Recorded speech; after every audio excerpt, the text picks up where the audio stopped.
I'm Dr. Ron Berkman. This particular video is part of a series of videos on minor gynecologic procedures. This particular one will be discussing endometrial biopsy as well as uterine curettage.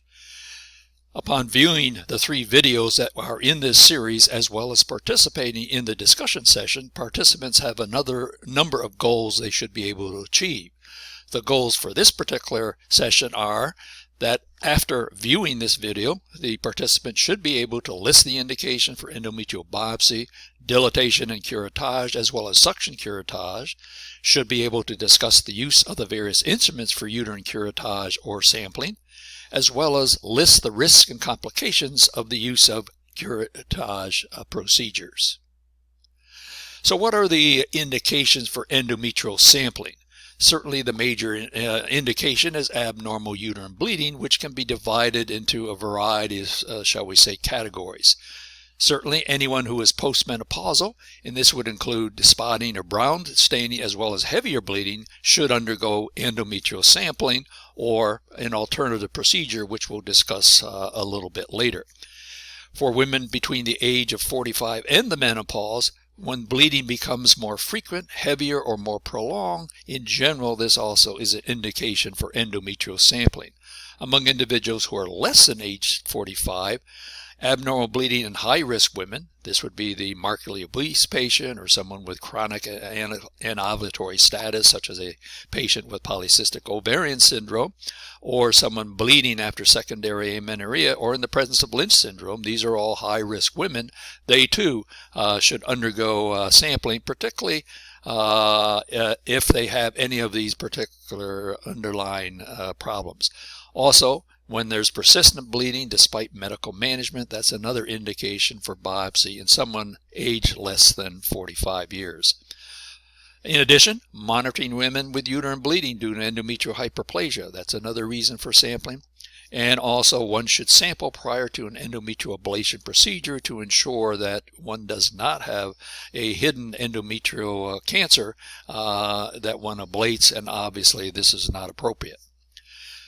The second sort of category for endometrial sampling is when one sees certain types of abnormal cervical cytology. In particular, this is atypical glandular cells, and it would include all the subcategories in women age 35 or greater, or if they have risk factors for endometrial cancer.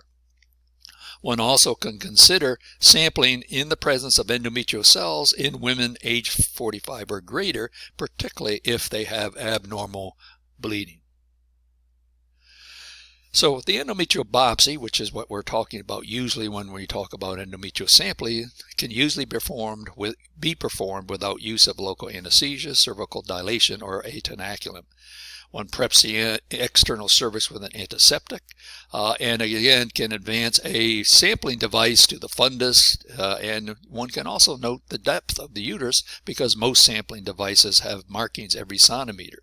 If one has difficulties in doing this, there are specialized sounds which can be used to achieve a slight degree of cervical dilation to allow one then to advance a sampling device.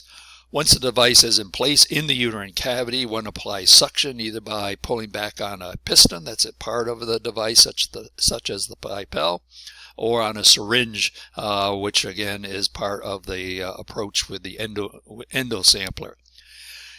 One, after applying suction, moves the device to and fro, and if it's a Pipelle device, also rotates it. Remember that if you pull beyond the cervical os, this will result in loss of suction. Now, if that occurs and one does not have adequate amount of sample material, one can again put some of the material into a collection cup, keeping the tip of the device sterile, then reinsert it and apply suction in order to get a more adequate sample. Here are examples of 2 disposable devices that can assist in finding the cervical os as well as provide enough dilation to allow insertion of a sampling device. The top one is called a FlexiSound. It is pretty much uniform in its diameter, but again is helpful if, for example, one has a scarred cervix and it's unclear which direction one should be inserting the sampling device. The one on the bottom, which is called the Os Finder, you can see that it gradually increases its diameter as it enters into the cervical canal. This allows one to obtain a certain degree of cervical dilation, which will facilitate the sampling device being able to enter into the uterine cavity. Here are two examples of sampling devices. The Pipelle certainly is well known. It has in its center area like a small piston-like attachment that essentially, by pulling back on the white area to the far right, this produces the suction once this has been inserted into the uterine cavity. The bottom is the endosampler. It's a little bit different than the Pipelle in that the actual device that goes into the uterus is much more rigid, which allows actually its ability to be inserted into a tighter cervical canal and facilitates this. The suction is produced by pulling back on the syringe once the device has been inserted into the uterine cavity. Now the question always is who should undergo some type of ultrasound imaging prior to endometrial biopsy or uterine curettage. And it's certainly the use of ultrasound in a woman with postmenopausal bleeding has actually reduced the necessity that one actually has to do a sampling procedure. So in someone particularly with a small degree of postmenopausal bleeding, if one does a uterine ultrasound and notes that the endometrial thickness is 5 millimeters or less, the risk of endometrial cancer is very low, and endometrial sampling is unnecessary. However, if they do rebleed, in general, one would sample them in that instance. Also, when one has recurrent or persistent bleeding that is unresponsive to medical management, particularly if one suspects a focal abnormality such as a submucosal myoma or polyp, certainly this is an indication for doing an ultrasound imaging procedure and might even involve doing a sonohistogram. And again, that's because one thinks there is a more local procedure process going on as opposed to a global process. If one has abnormal bleeding after a prior endometrial ablation, certainly the performance of an ultrasound and at least attempting a ultrasound histogram would be useful in order to determine where perhaps that the bleeding is occurring. And this allows one to try to sample that particular area. Also, ultrasound is routinely used in pregnancy-related indications such as determining gestational age or location of retained tissue. Also is used when there is a suspected molar pregnancy, and can be used for guidance when one has a suspected stenotic os in order to aid in determining the true course of the cervical canal. Specific indications for dilation and curettage are these listed here. And this would include inability to perform an office-based procedure because the patient either doesn't tolerate it or there's a significant degree of stenosis such that one really has to do a dilation to enable one to insert instruments for sampling the uterine cavity. Further, if there is insufficient tissue for analysis following an office-based procedure or a non-diagnostic sample, particularly in women at high risk for endometrial cancer, a dilatation and curettage is also indicated. If there's persistent abnormal bleeding in a woman who has benign findings on an office-based procedure, certainly consideration should be given to doing a D&C because one may have missed an area that should have been sampled but was not using the less invasive Pipelle or endosampler. And finally, dilatation and curettage is often done as a concomitant procedure along with hysteroscopy or laparoscopy. In terms of performing it, it usually can be performed with a paracervical block as well as conscious sedation. One exerts traction on the tenaculum to align the cervical canal to facilitate dilation. And again, in order to do this, we will show you in a subsequent slide where you should put some local anesthesia so that you don't make the patient uncomfortable during this part of the procedure. When it's not being done for a pregnancy-related issue, sounding can be useful in determining the direction of the cervical canal as well as the depth of the uterus. One should very carefully dilate the cervix with Pratt or Hager dilators, and the preference probably would be Pratt dilators, as we'll discuss shortly. Once you have dilated sufficiently, one gently curettes the wall of the uterus in a circumferential fashion, certainly avoiding being too aggressive in a pregnancy-related procedure in order to avoid the potential for a subsequent Asherman syndrome. One can also use ovum forceps to remove tissue that you think has been removed but is still sitting in the uterine cavity, or to remove polyps. By placing a piece of TELFA in the posterior fornix, this helps in capturing endometrial samples, particularly if you're dealing with a postmenopausal patient where there is not a plethora of tissue obtained during the D&C. This shows a paracervical block. Note in the bottom part you can see that some local anesthetic is being injected at 12 o'clock. This then allows the placement of the tenaculum there without causing undue discomfort for the patient. Then one can complete the block by injecting the local anesthetic at 4 or 6 o'clock, and oftentimes, 4 or 8 o'clock, but sometimes also 6 o'clock, using the tenaculum that's placed anterior to stabilize the cervix and facilitate the injection of the local anesthetic. Here are two types of tenaculums that I think is important that you understand which ones may be more satisfactory in certain conditions. The top one is well known, a single tooth tenaculum. It works very well. However, the tenaculum has very sharp teeth such that it can result in laceration of the cervix, particularly of postmenopausal women, if one exerts significant traction on it to align the uterus.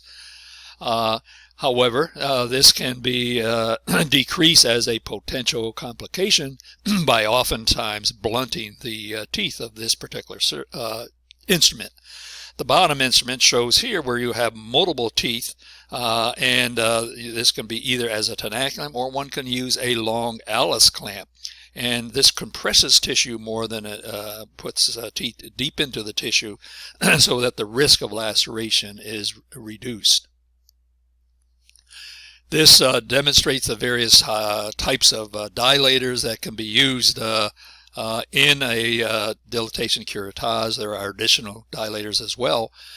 Note that when you compare the Hager dilators on the left to the Pratt dilators on the right, notice that the Pratt dilators have a sort of graduated, tapered look to them, which again allows one to achieve cervical dilation without use of undue force, since they're much easier to pass through the canal.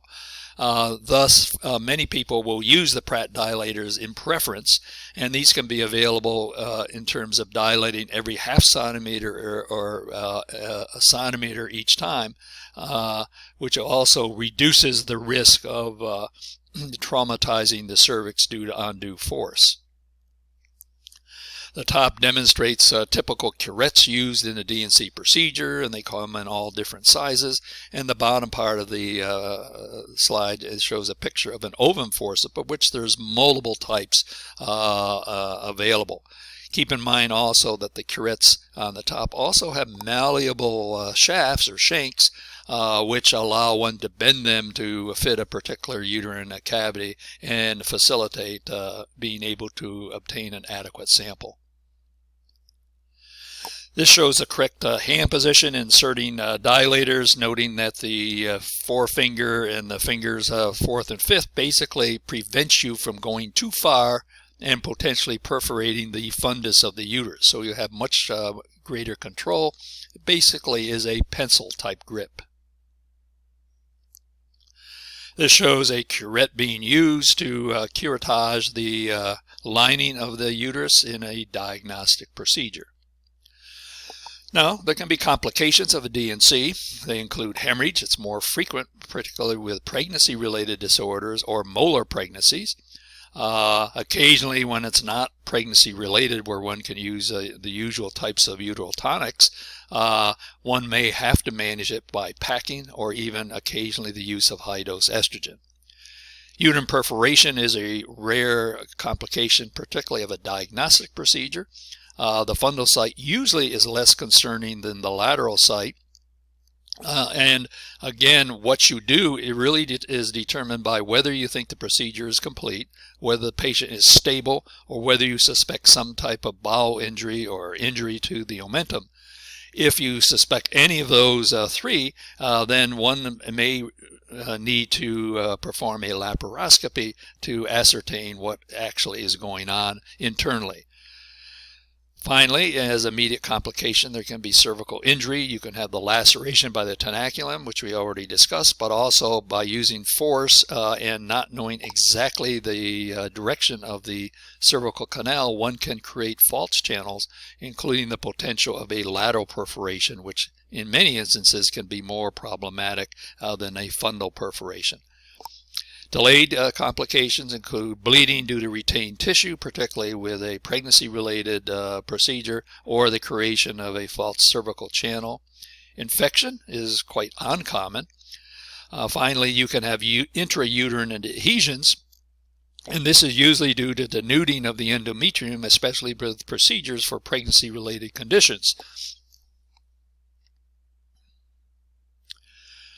So what are the indications for suction curettage or vacuum aspiration? As you can see listed here, they basically are all pregnancy-related conditions as well as molar pregnancies. So you can surgically manage first or early second trimester miscarriage, including removing retained tissue after partial expulsion. Certainly it's useful for an induced first trimester abortion, as well as part of a dilatation and evacuation procedure for second trimester abortion. And certainly very important in terms of managing molar pregnancies. In terms of doing it, initial steps are similar to a standard dilation curettage procedure, except one usually uses perioperative prophylactic antibiotics, often with tetracycline, if these are pregnancy-related procedures, which most are. One can sound the cervical canal for direction, but in general avoid sounding for cervical depth because the risk of uterine perforation with a pregnant uterus or one that is recently been pregnant increases the risk for uterine perforation. Here again, the use of Pratt dilators are preferred because of their tapered design. You also should use a no-touch technique where you don't touch the tips of the dilators or the suction cannula as they enter and leave the uterine cavity through the cervical canal. In other words, you keep them sterile. You don't use, for example, the suction cannulas to aspirate any retained tissue or fluid from the vaginal canal. Cannula sizes in general should be 1 to 2 millimeters less than the estimated uterine size as sort of an estimate of what size you should start with.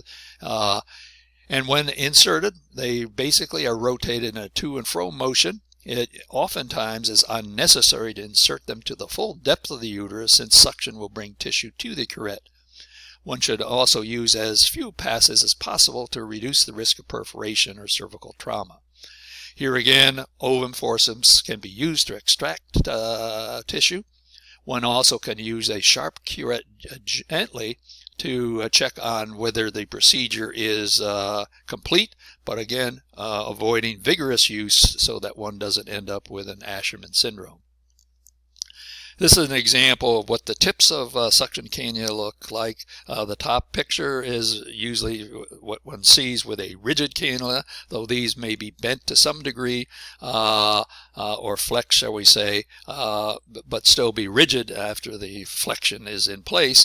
And the bottom one is usually available as a more flexible cannula, and you can see that there's basically two openings which allow one to obtain tissue, as well as a part of it is designed so you actually scrape some of the tissue near the tip.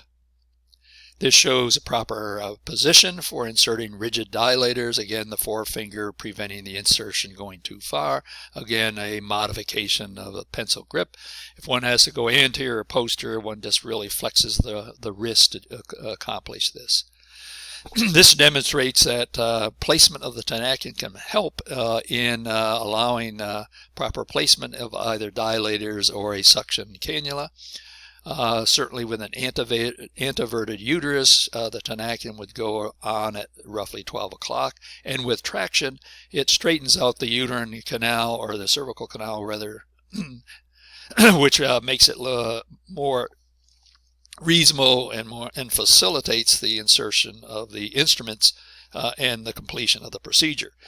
If it turns out that the uterus is sharply retroflex, oftentimes you can put a tenaculum on the posterior lip, and with traction this will facilitate inserting the dilators in the correct shall we say, direction based on the degree of uterine angulation.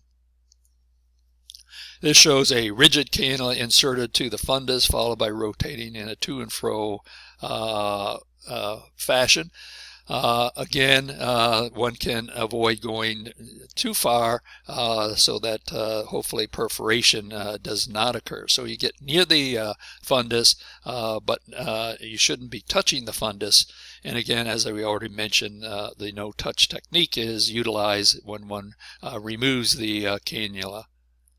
Here shows checking for completion, avoiding vigorous curettage, as we've discussed previously. This is a system that I think all should be familiar with. This is a manual vacuum aspiration system. On the left is a large cannula, which again, by pulling back the plunger close to where you see the letter A all the way back, you then can use the valve where you see the arrow is to push in and maintain that vacuum. And then you can attach various sizes of curettes onto the top of the device and basically achieve suction curettage without the use of one of the more expensive large aspiration machines. And this can be useful in pregnancies that are probably early to even mid first trimester. And in fact, I've been used in some pregnancies as high as a 10 to 12 week duration. Also exceedingly useful when one has an incomplete miscarriage, in that with a paracervical block and possibly a little bit of sedation, one can complete these procedures in an emergency room or in a facility where, again, the more expensive vacuum aspiration machines are not available. And this is a particular of importance, because oftentimes trying to get patients who have incomplete procedures or incomplete miscarriages into an operating room can be challenging when you're competing with other emergent type of surgical conditions. This shows the cannula being rotated, and as it's being rotated, you notice that also the wall of the uterus sort of collapses around it. And again, many of the cannulas that can be attached do have some degree of flexibility, as demonstrated on the bottom part of the slide. What do you do when you have a very early gestation and you're not sure whether or not you've adequately dealt with this, or are you now having to be concerned about the possibility of a pregnancy that's not in the uterus but rather would be in the fallopian tube? This can be something that one can determine oftentimes by doing a float test, where one rinses the material that you obtain in water and then place it in water and look at it under a dissecting microscope. In A, which is above, you can see this sort of coarse and shaggy appearance, which is what decidua will look like. Whereas on the bottom part, you notice a number of sort of fluffy, feather-like finger projections, of which are villi, along with the gestational sac. So if you see a picture like the one you see on the bottom part of the slide, you can usually be reassured that, in fact, the pregnancy that occurred was in the uterine cavity as opposed in the fallopian tube. What about indications for dilation and evacuation? Essentially, these are for induced second trimester abortions or for the management of second trimester fetal losses up to 24 weeks of gestation. To do these procedures, one needs specialized training. Even though you may understand how to do a 12-week, so we say, uterine curettage, these procedures require far more experience. Certainly, the use of laminara or misoprostol to ripen the cervix prior to the procedure is important because it reduces the risk of cervical injury as well as perforation, particularly lateral to the cervix. And also here you would also utilize prophylactic antibiotics. The remainder of the procedure is somewhat similar to suction curettage, except that larger suction cannulas are used. And after draining the amniotic fluid initially, one then uses ovum forceps as a first step to remove fetal parts and placenta, starting obviously in the proximal uterine cavity first. Oftentimes, use of the suction cannula will bring tissue down to the cervix, which then can be grasped with the ovum forceps.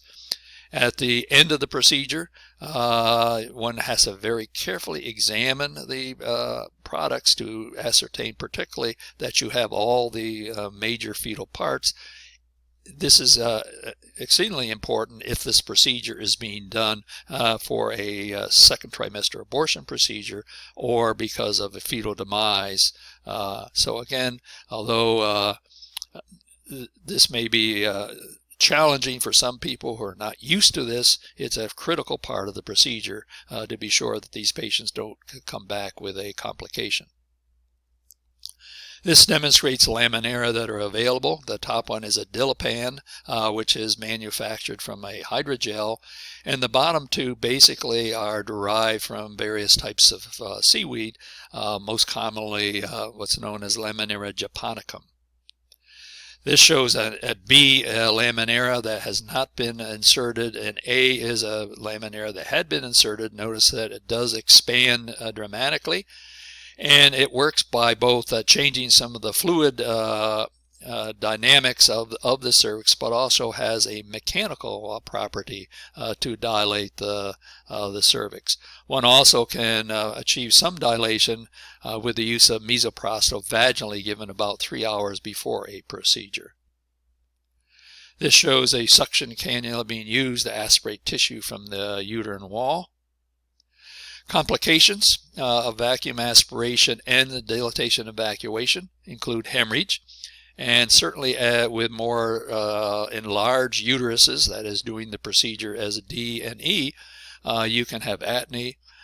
You do run the risk of cervical laceration or perforation, particularly if the laminara did not provide sufficient dilation of the cervix, and such that the management would involve either uterotonic, sometimes just manual compression. But on occasion, one may have to use intrauterine balloons, and if one suspects a perforation, exploratory surgery, and there are even cases of uterine artery embolization to control bleeding that has occurred following such a procedure. Cervical injury usually is superficial, but occasionally is linear and deep and requires stitches if there has been a scarred cervix. Another complication is a hematomitra. This is where a patient has undergone a procedure and then while in recovery develops increasing crampy to even severe abdominal pain. And when they are examined, the uterine size is actually oftentimes much greater than it was when you performed the procedure. And what has happened is there's been a degree of cervical, shall we say, compression such that the cervical canal is blocked, and what bleeding you get after the procedure starts occurring into the uterine cavity but is not expelled, so that you're getting a dilation of the entire endometrial cavity, which produces the discomfort. Basically, it is treated by uterine evacuation followed by use of fairly aggressively of uteral tonics, so that the uterus stays